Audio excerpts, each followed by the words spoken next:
Good afternoon, ladies and gentlemen. You have tuned into the Rebel News live stream panel discussion on this, a Friday, July 24th, 2026. I'm David Menzies, coming to you from Rebel News headquarters in Toronto. My co-host, well, she's having that which is known as technical difficulties. That would be Drea Humphrey out in Vancouver. But as they say, the show must go on, and we'll hopefully establish a connection with her. And my guest on this panel discussion, well, the Liberals call her public enemy number one. I call her the beloved mother of the Freedom Convoy. From Medicine Hat, Alberta, we have the terrific Tamara Lich. How you doing there, Tamara? Well, thank you, David. I'm doing really well. I thought I would channel my inner Mark Carney today. It is Friday morning of the Medicine Hat Stampede, which obviously wearing a cowboy hat enables me to lie my way through this entire live stream with impunity. Yeah, folks, in case you missed it, when Mark Carney was trying to explain his lies about the Gordie Howe Bridge and the tolls, it was a bold-faced lie he told back at the Calgary Stampede. He mentioned that he was wearing a cowboy hat. Tamara, you're out west. Do cowboy hats make you liars? I mean, what the hell was he talking about? I don't even think he knows what he was talking about, but it is one of the most, it's one of the worst excuses that I've ever heard for telling an absolute lie. It was Sunday morning of Stampede and I had a cowboy hat on. So, hey, I'm going to give it a go and we'll see how it works out. Okay, then. And also from Toronto, folks, well, you know, her nickname suggests melancholy, or rather her surname suggests melancholy, but her videos always put a smile on my face, and that would be lawyer/journalist Karima Saad. How you doing there, Karima? I'm great. Thanks for having me. Oh, it's always a pleasure. We need someone with a keen intellect in the room.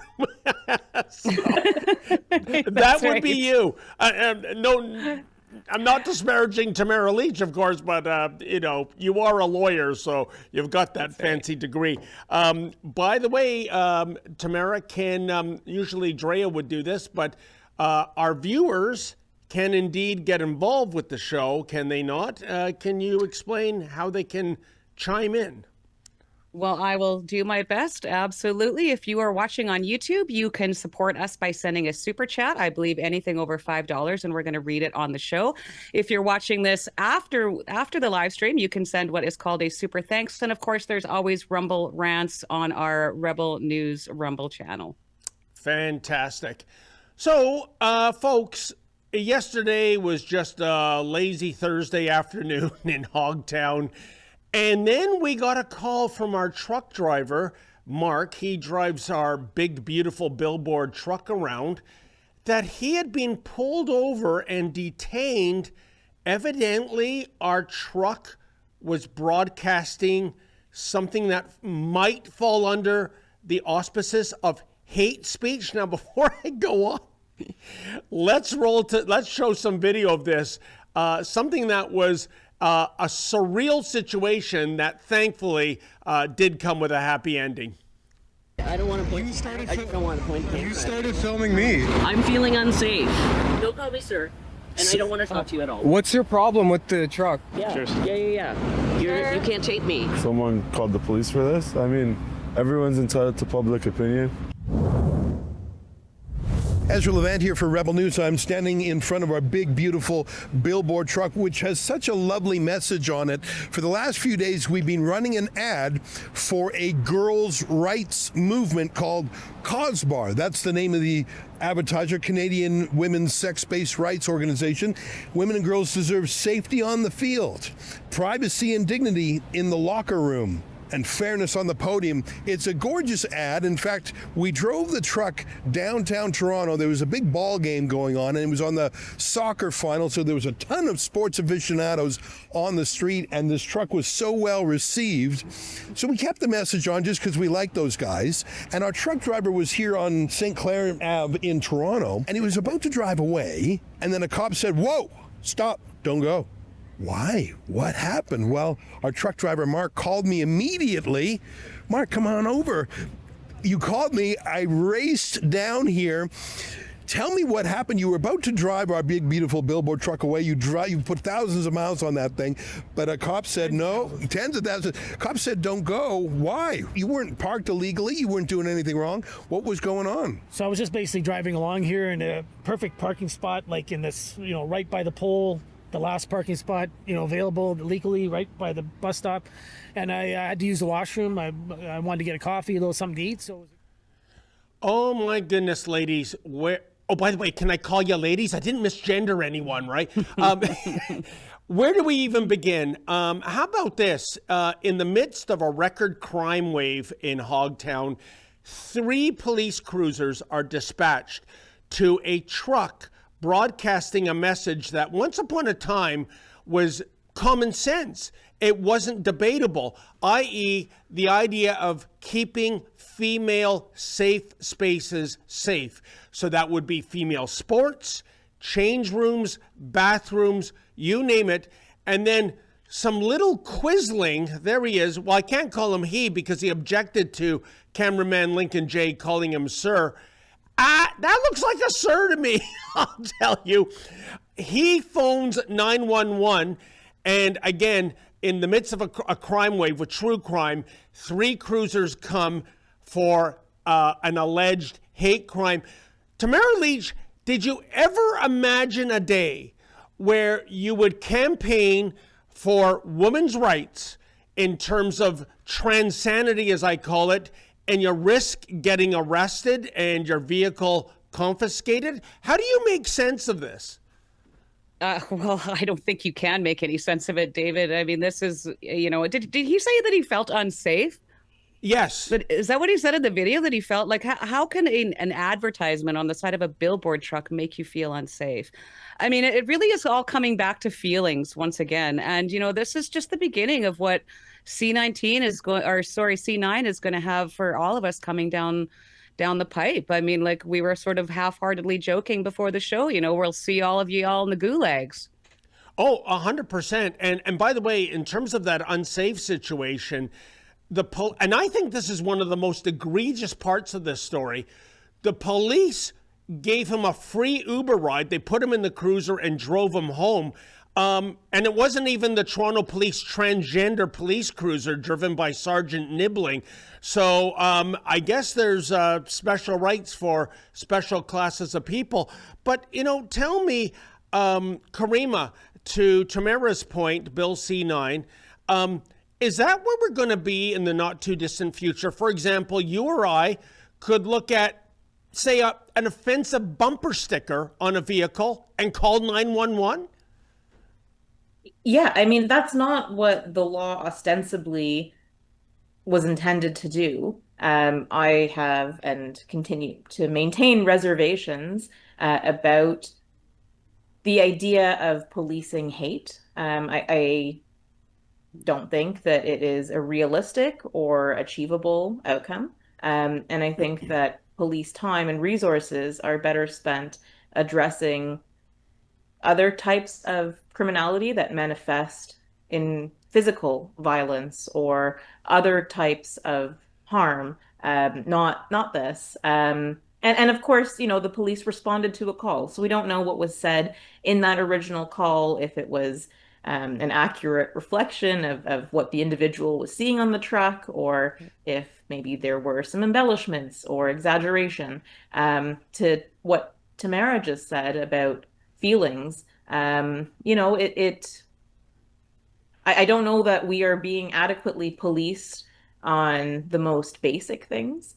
So to extend into thought and speech is quite alarming. And I think that there should be pushback to that, regardless of what the speech is. If it's short of inciting actual violence, I think that there are better tools than criminal law. And Karima, before I get back to Tamara, is it also a matter perhaps of so-called protected classes receiving preferential treatment? I mean, this guy somehow saw standing up for women's rights as being hateful.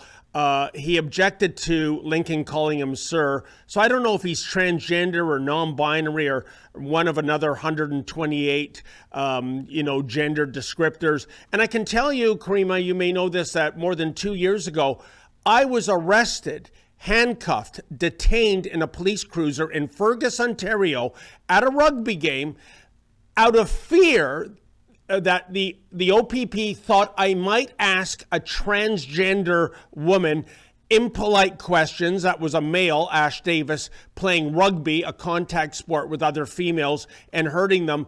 And I was hauled away in handcuffs. So is there something going on behind the scenes in terms of wokeness, political correctness, DEI, and so on? So at law, protected grounds are neutral, right? You can't discriminate on sex or race or ethnicity or any of the other, and it's not meant to be a hierarchy of rights, and nor is it meant to, say that one sex versus the other or one gender identity versus another should get priority status. That's at law. Now, in practice, you have a human element that's introduced as far as the bureaucrats and the police officers and the intake and so on and so forth, who may inject their own politics and who may have directives or policies or trainings that lead them to believe the correct thing is to play activist. And I think that ideologically driven approach to any type of enforcement or delivery of services is deeply problematic. It leads to unfair outcomes. I think it breeds resentment, and it can actually, ironically, create some of the danger that they're trying to protect against. So I think that this is a very poor approach. It's not landing well with the general public as people start to realize what sort of the cumulative effect of all of these decisions in different institutions is having. Great points. And Tamara, if anyone knows about the inherent biasness of law enforcement and the court system, it's surely you, for leading a peaceful protest in Ottawa going back to 2022. You suffered the indignity of being in solitary confinement, strip searched multiple times. You're still in and out of the courts. Here we are, more than 4 years later. Lady Justice is always depicted wearing a blindfold, but I think in Canada these days, she's wearing a set of X-ray glasses. What say you? Well, I think there's definitely an argument to be made for that, especially when you look at a lot of these cases that are, getting tossed out. They're getting absolute discharges. There was that case, I think, last week where that gentleman was caught with $13 million in bricks of cocaine, and they let him go because he felt that he was inappropriately strip searched. 3 cop cruisers to attend a Rebel News advertising truck is over the top. And did I hear you correctly? This gentleman called 911 an emergency line. There's actually laws in place to prevent that. That is an emergency line only. So, I mean, this gentleman obviously felt this was an emergent situation and needed lights and sirens immediately to go take down, the Rebel News billboard truck. It's not a good use of resources, as both of you guys have alluded to already, and it's total overkill. But and it also seems a little bit performative, like putting on a show to trying to scare everyone and intimidate everyone, which is obviously a lot of what's happening in our case too. And Karima, talk about the Lady Doth protest too much. He's claiming Efren Monsanto and Lincoln J are creating an unsafe space for him. All they were doing was filming him.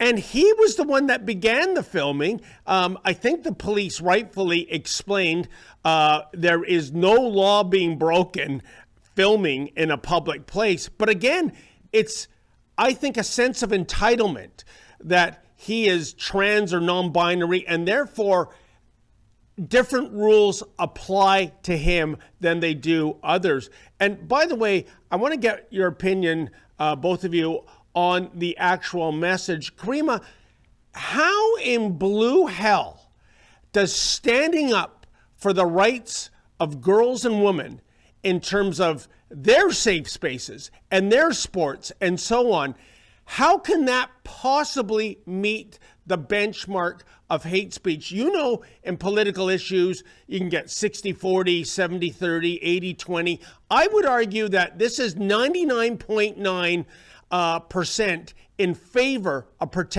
protecting real women, that only the lunatic fringe, like that Quisling we saw on the video, think otherwise. So in wearing your lawyer cap right now, Karima, was there anything at all even remotely hateful about the messages on that truck? Substantively, no, not that I saw.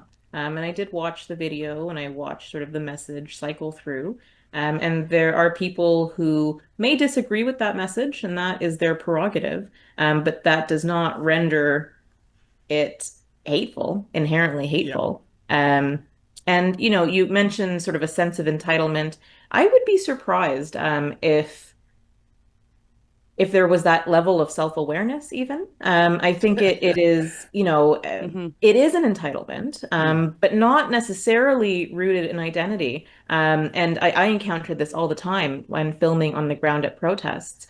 People are not only misinformed about their rights vis-a-vis other people's rights, but they are also unprincipled. And so something that they might be doing to someone else becomes intolerable and inexcusable if they receive similar treatment, maybe not even at the same level. And yet, you know, there are these disparities and hypocrisy abounds.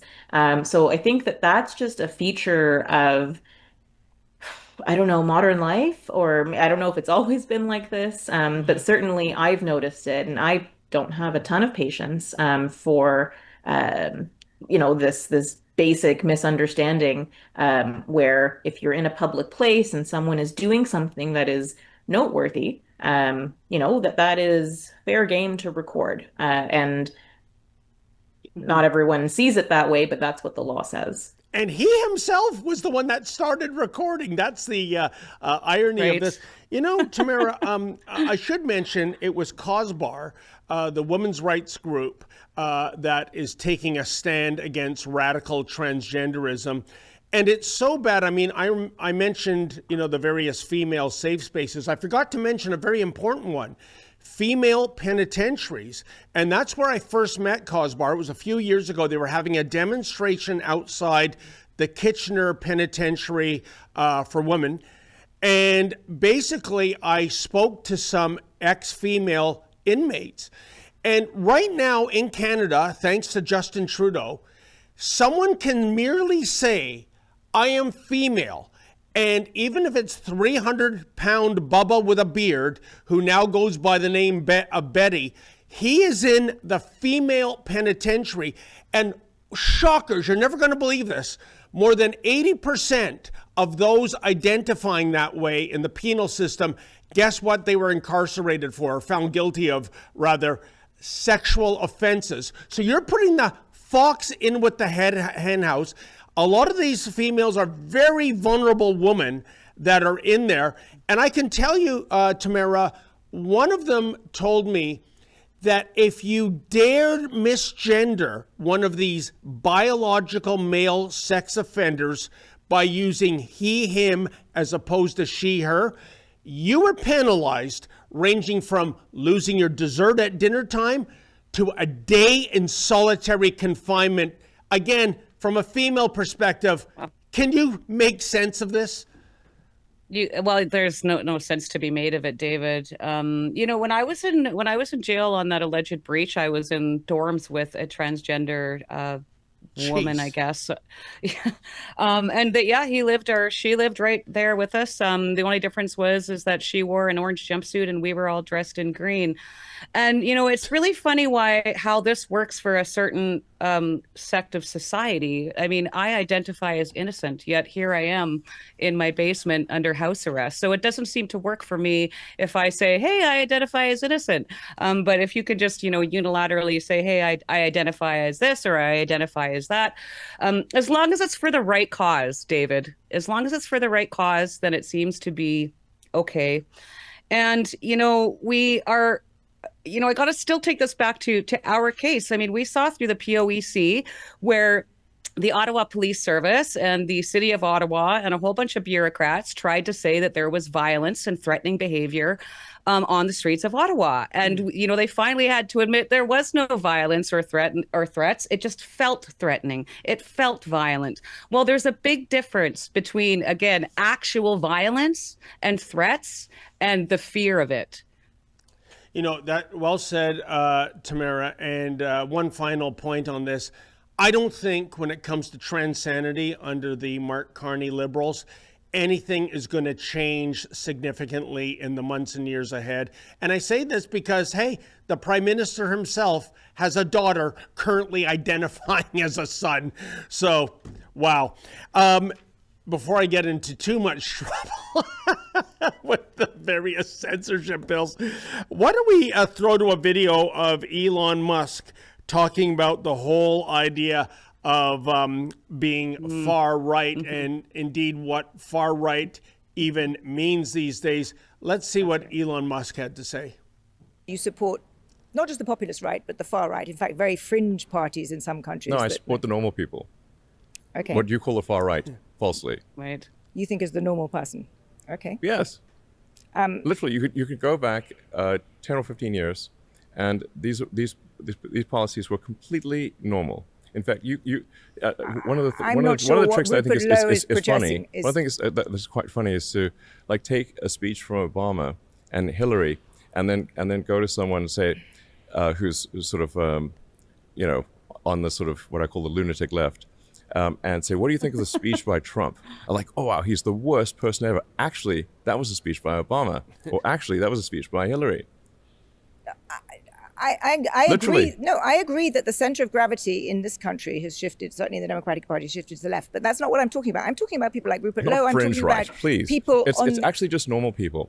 It's just normal people. It's just normal people. And and here are the principles. And tell me which of these sound terrible.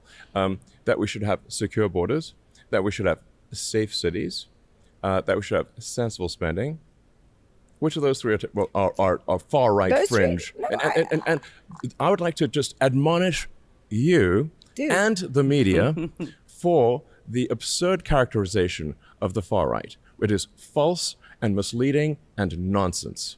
Please keep this part in. We'll keep all of this in, but let me. Don't cut this part. He's such a keen mind. I mean, any journalist having a one-on-one interview with Elon Musk, you're walking into the lion's den. And he's absolutely right, ladies. I mean, what does far right even mean these days? That you're right of mousy tongue, for example? And also going back 10 or 15 years ago, isn't it amazing? Elon Musk was championed by the left. He had come out with the EV cars, the Teslas, saving the planet, fighting climate change, yada, yada, yada. And then they turned on him en masse when he became part of the Doge committee, getting rid of wasteful government spending. So, Karima, to Elon's point, is espousing the opinions of normal people now considered by the left to be far-right rhetoric? I think this comes down to normalized name calling. And the purpose of the name calling is mental shortcuts, right? You apply a particular label to someone and suddenly there's no need to actually engage with the substance of what they're saying. We can dismiss all of it because they are such and such. And so when he lists these policy outcomes or goals of secure borders and so on and so forth, I mean, someone on the for the sake of this conversation, let's call it the far left, might characterize their own priorities in ways that are appealing. We want safe communities, right? We want, human rights for all. We want everyone to be comfortable and prosperous and fed, and right. And so none of these are objectionable things. And the issue lies with how are we achieving it, and how are we engaging with one another to achieve these things. Having documented all sides of the political spectrum and in different types of movements, I can say that there is more that people have in common than we disagree with. And a lot of the disagreements are premised on really just nonsensical things, sometimes important things. So I don't mean to diminish what people are there are important conversations and grappling to be done, but it's the name calling, and so I'm also labeled far right. I've been labeled far right for many years. It doesn't logically Let's get t-shirts. Get t-shirts. It does, but it doesn't have to fit. It doesn't have to make sense, and it's enough if someone who's unfamiliar with my work hears that label, and then suddenly there's a lens that they put to anything that I say or do, and it's all negative, right? So it is effective. It's thought terminating, and it is so corrosive to actually being constructive and doing positive things. So I despise the strategy, and it can happen on the left or the right or whatever, but predominantly, and certainly hand in hand with mainstream media, the trend is to label something far right if it's not to be seriously engaged with, and I think that that's to all of our detriment. Those were great points, Karima, and yes. Tamara. To Karima's point about this being name calling, I mean, I have seen the most vicious descriptors attached to you for leading a peaceful demonstration.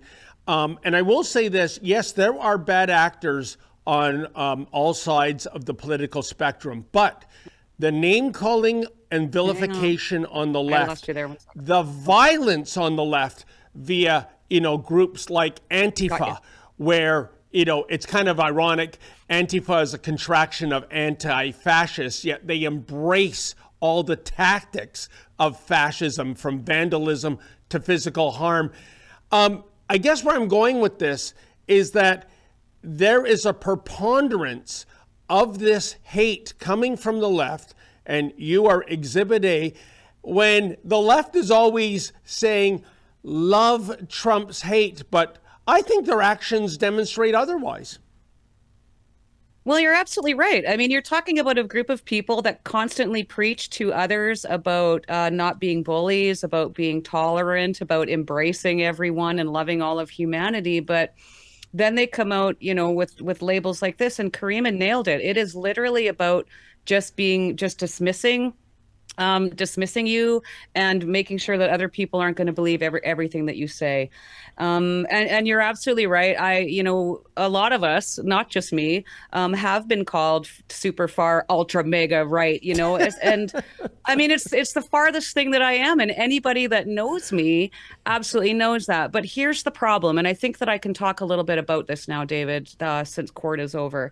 But there was, where this leads. When you have these groups and politicians and legacy media labeling you as such, you can get some pretty scary death threats. And I'm pretty sure Karima knows exactly what I'm talking about. And we just really had to deal with this lately after, some blowback over my work appearance at the Ambassadors on the 4th of July. So this is where this leads, is to actual threats of violence. Because of rhetoric like this that remains unchecked. And, you want to talk about hate speech, let me show you my DMs. And I'm sure Karima could tell you the same. But we don't have 3 squad cars coming to our house, to check on our feelings.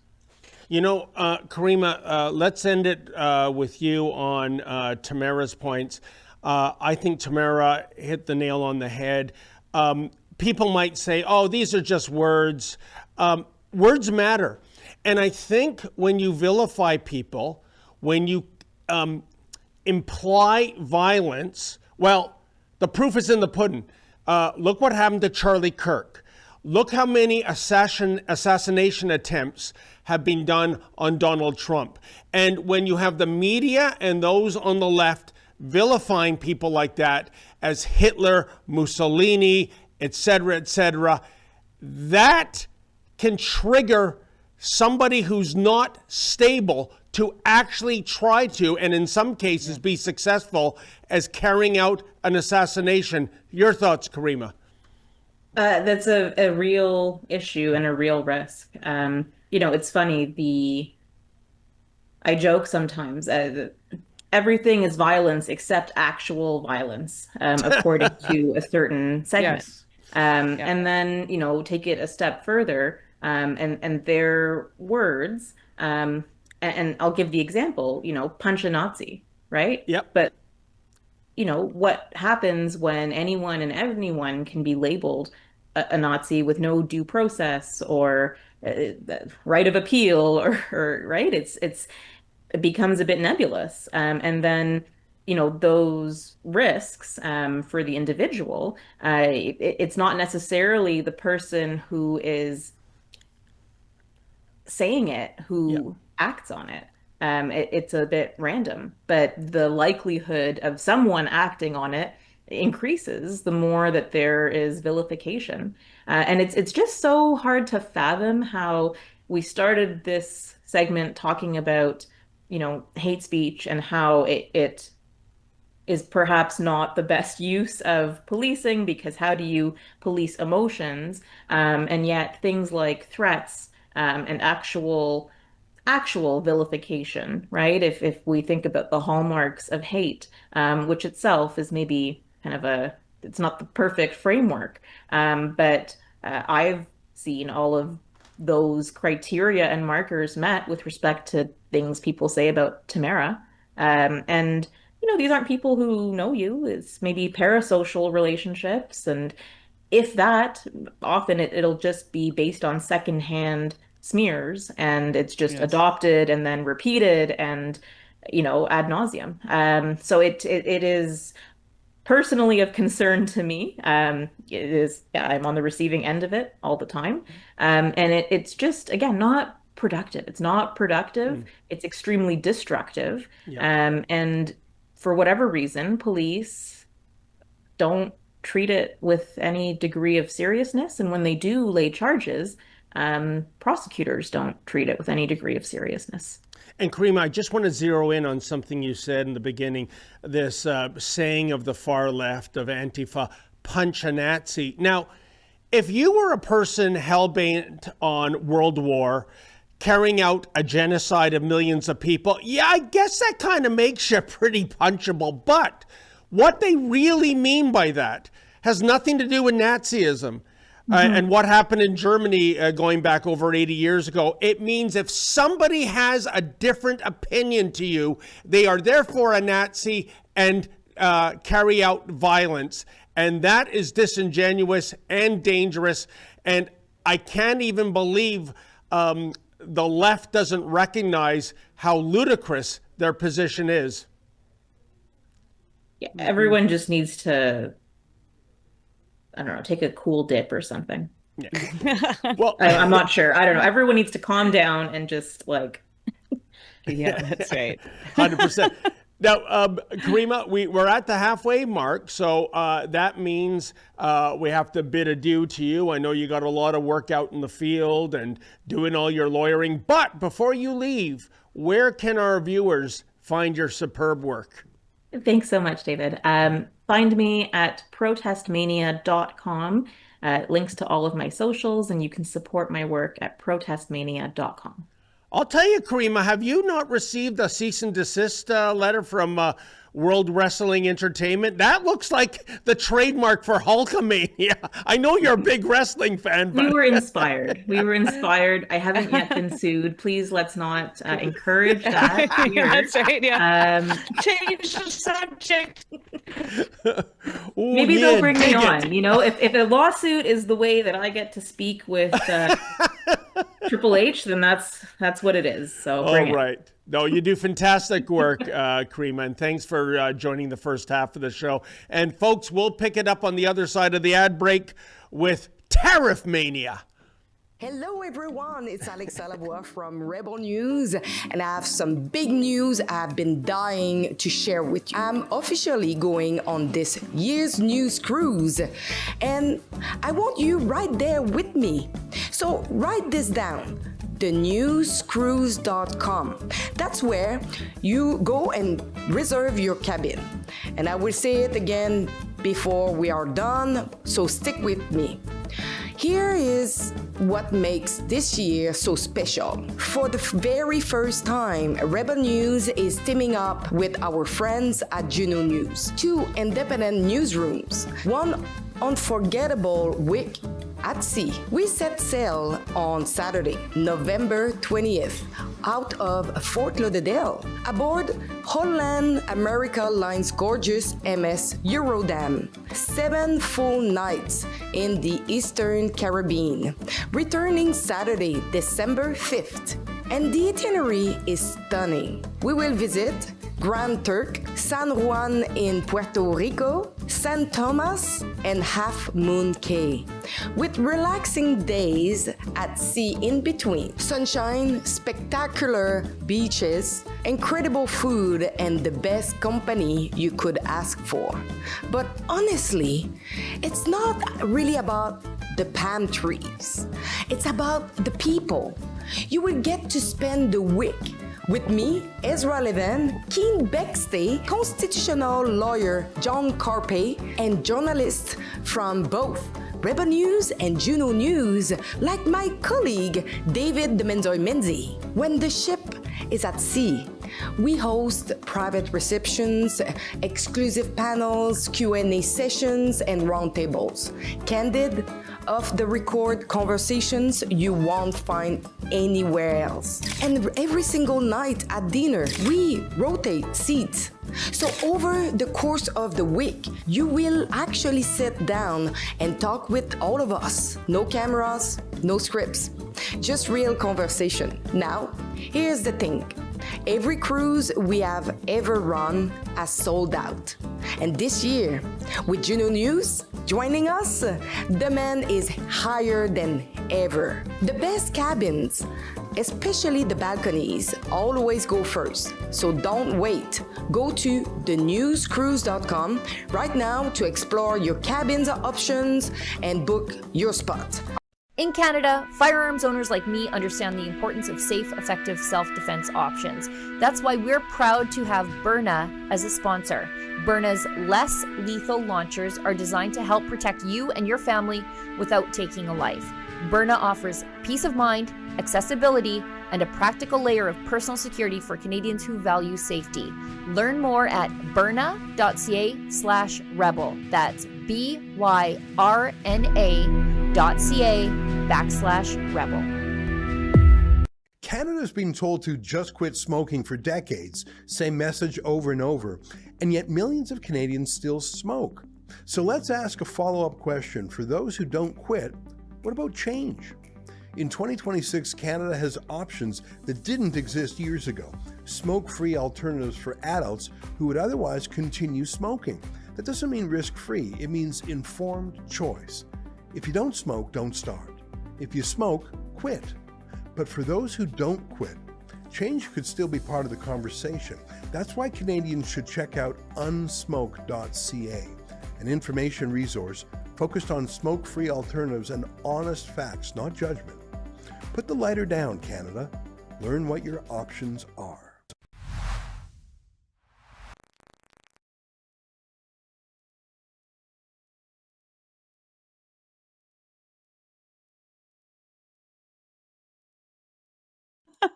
No, it's me this time. Oh my gosh. 1 second. I got to bring up my ad read here again. Sorry about that, you guys. Now, we hear a lot about crypto, but here's the part most people miss. Crypto was created so you could actually own and control your money. After the 2008 financial crisis, Bitcoin was designed as an alternative to banks. So instead of a bank holding your money, delaying transfers, or limiting access, you're in control. And if you've ever had to wait for a transfer to clear, you felt that problem.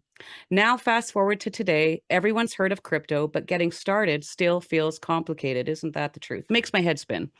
That's exactly why I use Rumble Wallet. It takes all that complexity and makes it simple. Choose what you want: Bitcoin, dollar-backed stablecoins, or even digital gold backed by real gold. No complicated setup. It connects with MoonPay, so you can use your credit card, debit card, or bank card and be up and running in minutes. Once you're set up, you can even support your favorite Rumble creators like me directly. So to do this now, scan the QR code or click the link in the description and download Rumble Wallet. From there, you can set up your wallet, tap buy, and you're in the game. In just a few minutes, you can go from hearing about crypto to actually owning some. Thank you, Tamara. I do. Me too. Me too. At last, it is Drea Humphrey from Vancouver. Now, Drea, I believe your province's tourism marketing slogan is Supernatural BC. So were there some gremlins in your system this past half hour or so? What happened there? I won't bore you with the details, mostly because I'm very challenged at anything to do with tech. But Efron, our great producer, helped me behind the scenes, and here I am. Better late than never, I suppose. 100%. By the way, not to go off on a tangerine here, but, you know, I remember back in the day when American Motors Corporation was around, and they actually introduced a vehicle called the Gremlin. Why would you want to name a vehicle after a supernatural creature that does bad things to mechanical things? And they introduced the brand new Gremlin on April 1st, 1970. April Fool's Day. I think that was tempting God a little too much because it was a terrible vehicle. It was full of gremlins, the bad kind. Anyways, that's all I have to say about gremlins, but I'm so happy you've joined us, Drea. And why don't we get to, well, it never goes away, although I thought it was supposed to go away. I thought Mark Carney campaigned on being the adult in the room, the businessman, the corporate leader, to get that deal with the U.S. It seems that we're going back an eternity ago, certainly more than a year, and here we are, dealless and still facing tariffs and even more tariffs. I believe Dominic LeBlanc made a statement on X, and he said, today, the U.S. announced its intention to impose Section 301 tariffs related to forced labor practices on 60 economies worldwide, including Canada. These include an exemption for CUSMA-compliant goods.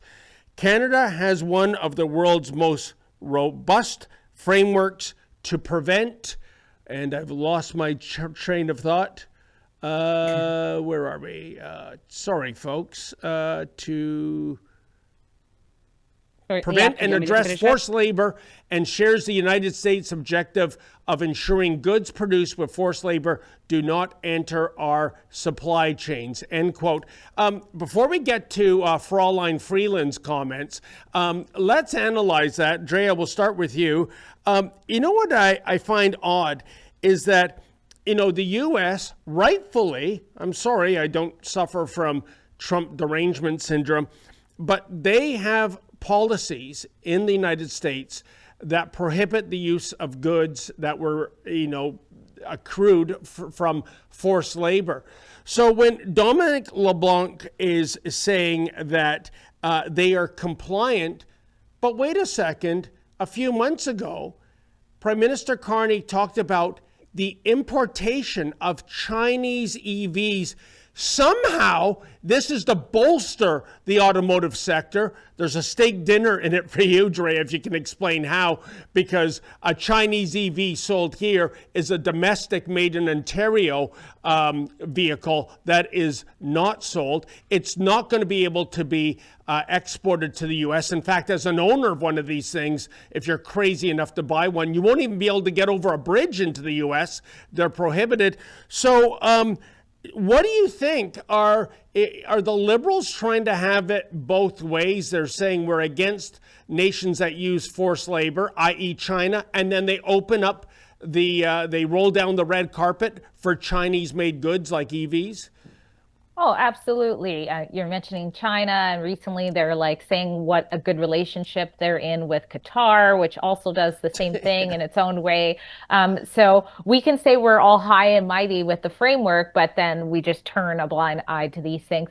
I mean, granted, I feel like everybody does that. Maybe not me. I'm more conscious of that. I won't wear Nike because of certain things like that. So, but the average person is kind of, taking part in that too, that kind of thing there. But also, one of the things I was interested about is like, we always hear, oh, we have the best framework or we're doing so great. I mean, says the people in charge of what they're talking about, right? So I wanted to look in, like, how are we actually doing with the forced labor thing? Of course, compared to other countries, like you said, with China, we are better. But just a little fact here from some research from Walk Free, the organization that has looked into this. They kind of take a stand against forced labor. They estimate that about 17 out of every 1,000 people in Canada were living in modern slavery. I thought that was kind of high. Wow. Like, it just seems like a high number. I mean, who are these people? Are they Canadians? I'm not sure. Living in modern slavery in 2021, so not too long ago. That works out to roughly 670,000 people in Canada.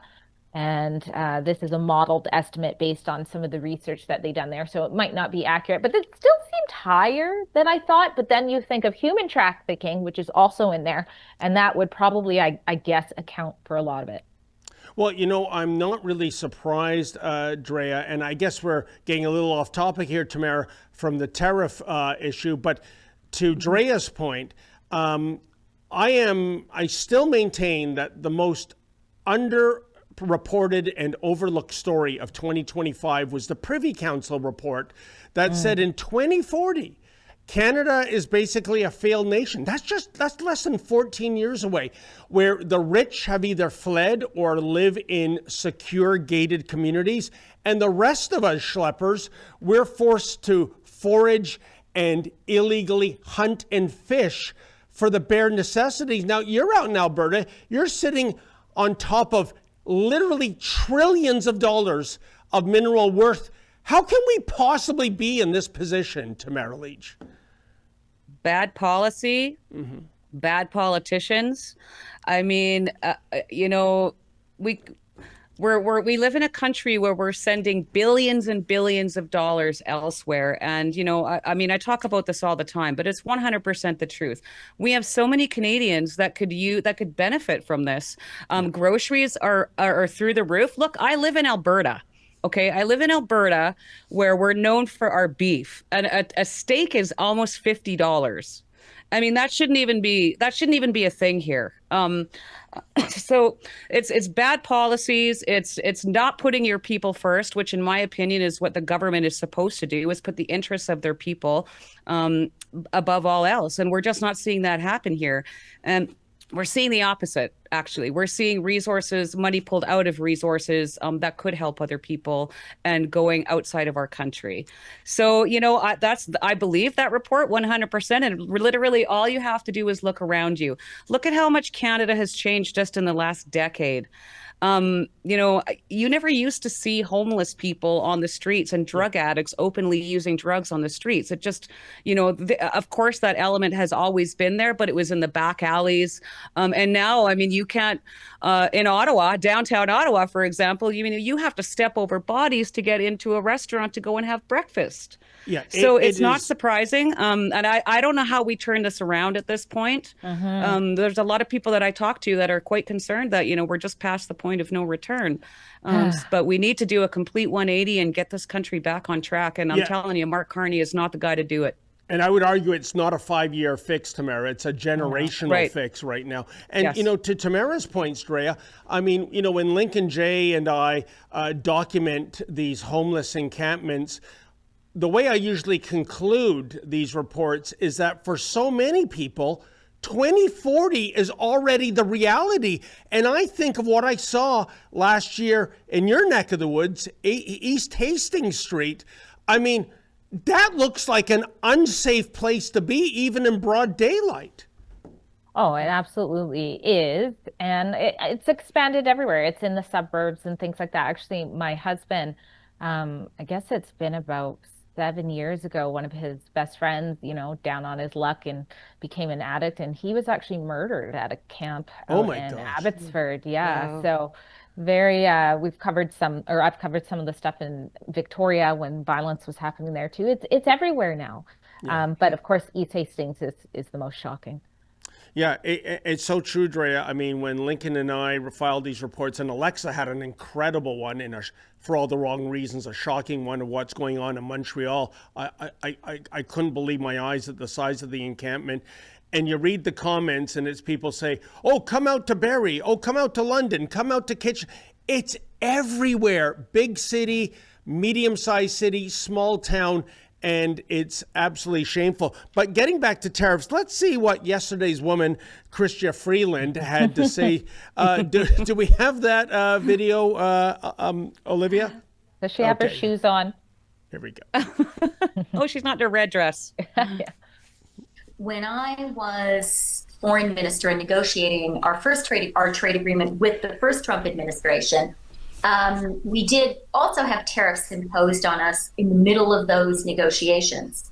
And we responded. We retaliated. We didn't start the trade fight. But my motto during those negotiations was, we do not escalate and we do not back down. And we responded with a dollar for dollar retaliation. Right. My own personal view about this U.S. administration is sweet talk doesn't work with them. The only language they understand is force, unfortunately. Okay. Wow. She speaks that language, doesn't she, Tamara? Wow. She speaks force. Let me be clear. I will. And let me just set it up for you, Tamara, because I'm listening closely and I'm making notes. She said that my motto during the first CUSMA negotiations was, we do not escalate and we do not back down. In other words, put the gear shift in neutral, I guess. And then she concludes the statement with, the only language they understand is force. Well, that means you escalate things. Exactly. Please, Tamara, for a bear of very little brain like yours truly, can you make sense of what the former finance minister is trying to communicate there?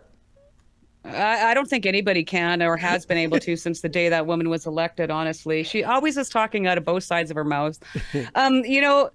I mean, this is the thing with Chrystia Freeland. And look at how Doug Ford just responded to these tariffs. One day he's on TV, begging for help for the fires in Ontario. And the next day he's, going to lay the boots to the United States. We're going to dismantle their economy. And again, this comes back to what I said at the beginning of the show, where a lot of this is just performative nonsense. I mean, I cannot take Doug Ford seriously when he's going to sit and talk like a bully. He is talking like a bully. Yeah. And Canada is in absolutely no position to criticize or make empty threats to the United States of America. It's quite frankly embarrassing. And watching some of these premiers' reaction to these tariffs, and yes, the tariffs are terrible. They're going to affect a lot of Canadian families. But acting like a toddler, having a temper tantrum, is not the way to solve it. And, I just look forward to the day, should it ever come, when we can get the adults back to the table and govern this country, like adults. And Tamara, or rather, Drea, to Tamara's point of Doug Ford being a bully, and we showed that little headline of the Premier's conference in PEI, and basically his message was, let's embrace a Team Canada approach where all the premiers are bullies and talk trash about Trump. Elbows up. Yeah, but I get it. Trump, or Ford wants to play a game of chicken. The problem is Trump is behind the wheel of a first-generation Hummer, and Premier Ford is riding a tricycle. It ain't going to end well, given the disparity of resources. So what do you make of what Freeland was trying to imply? Because I'm not playing dumb here. I don't know what she means.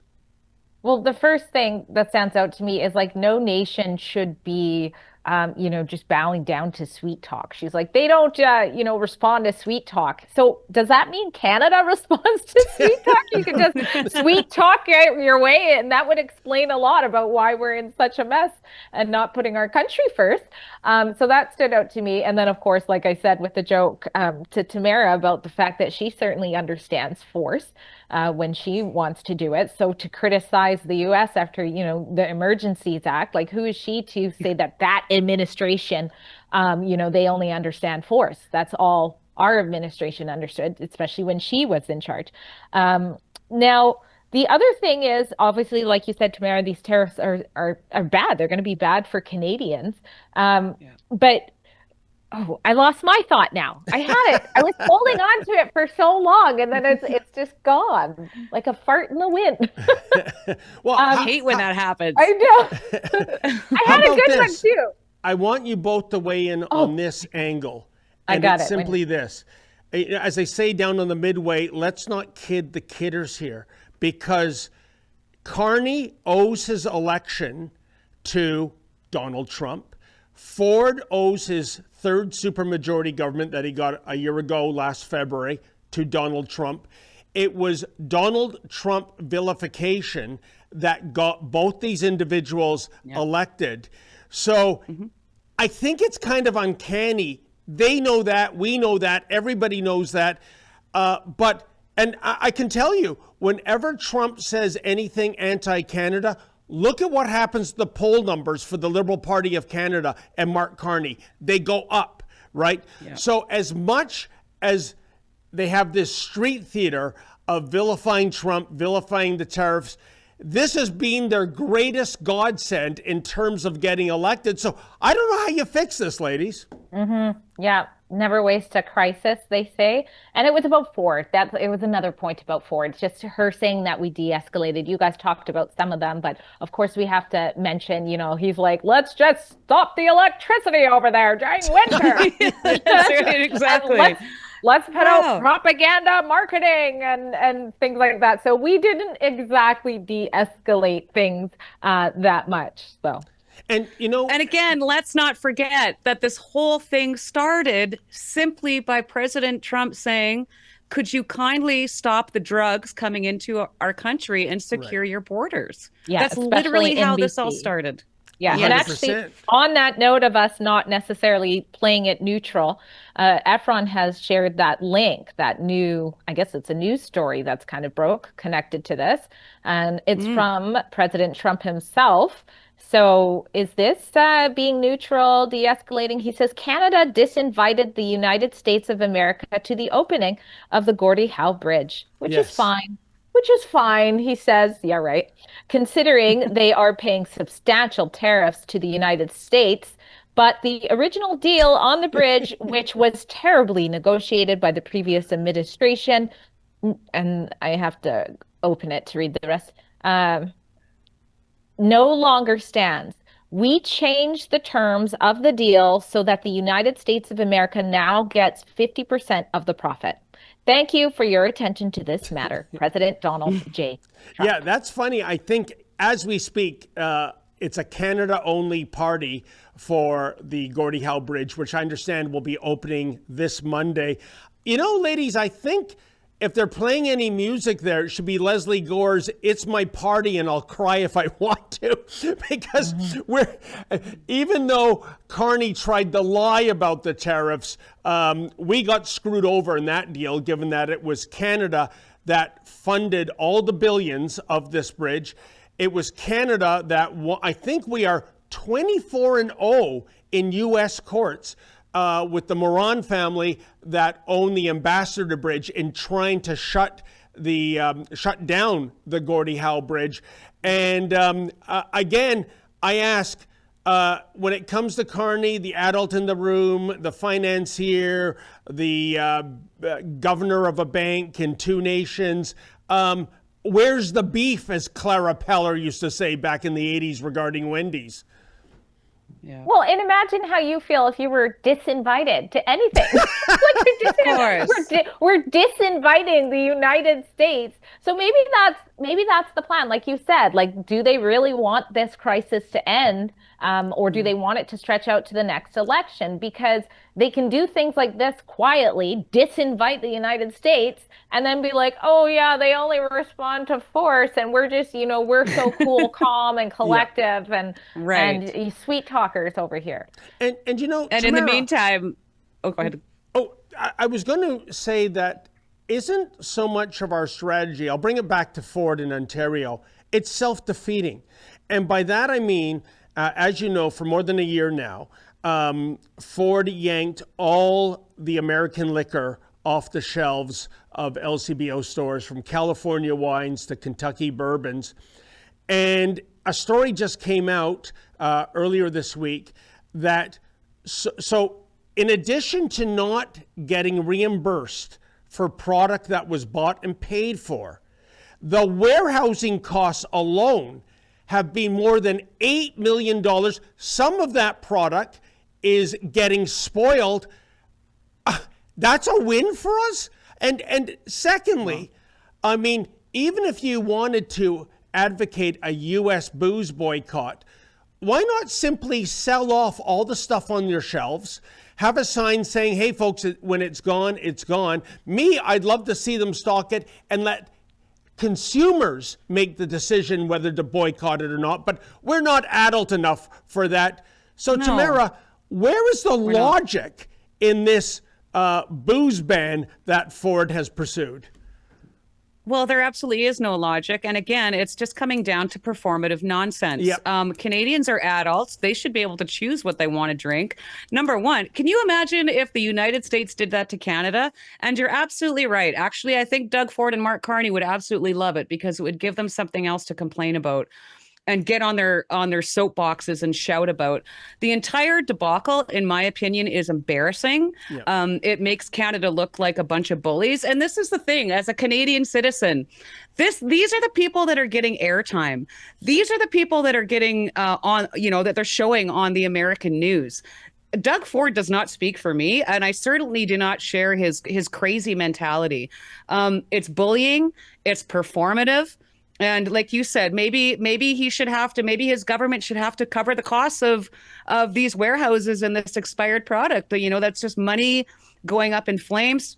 As we've already talked about in the show, Ontario has a lot of problems, and that's millions and millions of dollars that perhaps could have helped a veteran out there, a senior citizen, anyone. It's just so embarrassing, and it's so cringy, and I just wish it would stop. No, you're right. It is all performative. And it was kind of funny. Last week, Lady Menzoid and I had two dear friends from California come up, and they brought us a couple of bottles of Kentucky bourbon. And I kind of felt, like somebody back in the 50s, maybe, having marijuana smuggled into the country. Can you believe that Kentucky bourbon in Ontario is verboten, but I can go down to the corner to a pot shop and buy weed? I feel like I'm in a Black Mirror You can go to a episode. vending machine. You can go to a vending machine in BC and get hard drugs. Yeah, there you go. And instructions with no age limit. Instructions. That's right. Ladies, we're rapidly running out of racetrack here. But before we leave, I understand we might have some super chats we must get to. We do. Did we read any yet? Did I miss any? Oh, okay. Well, This one we can't miss. This is by Sasquatch Chronicle. Thank you so much. Donating $10. Always supporting us. Thank you so much. Very appreciated. Says, Tamara looks bad A. Fun. I don't actually swear. So bad A in a black cowboy hat. David, you should be taking notes.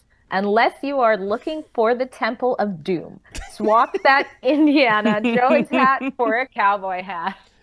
Well, first of all, how dare you, Mr. Sasquatch? But you are right. You're half right. Tamara does look badass in a very good way with that hat. I complimented her before we got on the air, and I hope no one's recording this. I don't need the hassle from HR. You know what I'm saying? Anyway. And the next one I will read, and then I actually have to go. I have an interview that I'm 3 minutes late for. Gotcha. So I will say bye, but there's two more. Maybe Tamara can get those after me. So this one is from Oliver Ruff, 8,203, donates $10 to keep our lights on. Thank you very much. And says, Alberta Independence Day, August 1st. Wow. Tamara, since you are in Alberta, what would you bet on if you had a few quid to wager? Ooh, on Alberta Independence Day, I think we're gaining momentum. It's growing. All right, then. It's growing. Well, All right. Michelle's. Well, okay, Drea. It was good to see you. All right, Drea, thank you so much. right Sorry about those tech issues earlier on. Sorry to be watching. Thank you. And Tamara, thank you for joining me with that badass hat, as the Sasquatch mentioned. And also, folks, thank you so much for... I'm sorry, I jumped the gun. We have another chat. We do. We actually have two more super chats. Oh. This one is a $5 super chat from Epic Tellus. No, Epic Tata. I don't even know what that is. Epic. Anyways, $5 super chat. It is counterproductive to have elbows up when your pants are down. No kidding. You know, Tamara, so I know you like hockey. Can you explain to me this whole phrase that caught on for the Liberals, elbows up? I think it's the most stupid phrase ever. In hockey, you go into the boards elbows up, you're going to get a penalty. You know what it's called? Elbowing. What the hell are they thinking? Well, honestly, David, it comes right back to what we talked about throughout the show. I mean, it's a symptom. Even the slogan itself, like you said, it's for the goons. It's what the goons do in hockey, okay? And this is what the Liberal Party attached their names to as a slogan: elbows up. It's dirty pool, dirty hockey.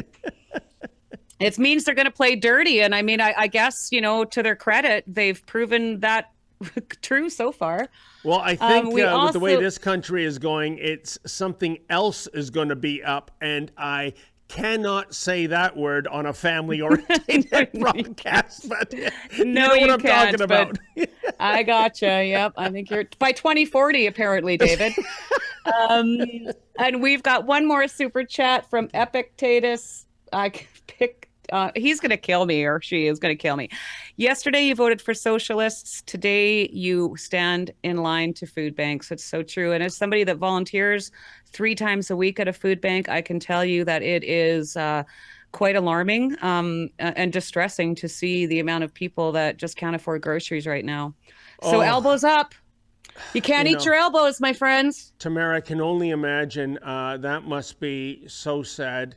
And the sadness is amplified because I think it's unnecessary. As you said earlier, it's bad people making bad policies for the wrong reasons. And that's why you have that. And there is a connection to socialism. And we see this with like who's calling the shots with the Democrat Party in the U.S. right now, you know, far left socialists. And I always defer back to that great quote from the late, great Maggie Thatcher, the former Prime Minister of the UK, which was, the problem with socialism is you run out of spending everyone else's money, right? Exactly. Yeah. And hence we have things like food banks in the province of Alberta. And I can tell you, we have seen markets in this country, Tamara, that in the space of the last 5 years, food bank usage has more than quadrupled. Can you imagine? Yep. You know, just the numbers are absolutely through the roof, and more families coming in, and you know, thank goodness we got that 38. Well, I don't think I got it, but you know, some families did get Mark Carney's very generous grocery credit of $38 in their bank accounts last weekend, which, as I said earlier, couldn't even buy you an Alberta steak right now. Gee, well, that's nice. The only thing I got from the feds recently, Tamara, was a notice from Census Canada that I better fill out the form or risk going to jail. Yeah, I'll get right on it. You'd be fine in jail, David. Trust me. Oh, no. You'd be fine. Please, I scare easy. Well, Tamara, thank you so much for joining me. It is always a pleasure to have you on. And folks, thank you for tuning in. Thank you to those generous people that gave us a donation. That's how we rely on our revenue. We don't go and do a direct deposit of your bank account into our coffers like the mainstream media do. We give you the power of choice that way. So whether you give or not, you can still access our content. So again, thank you to those who gave. I believe I'm back here on Monday with the sensational Sheila Gunn Reid.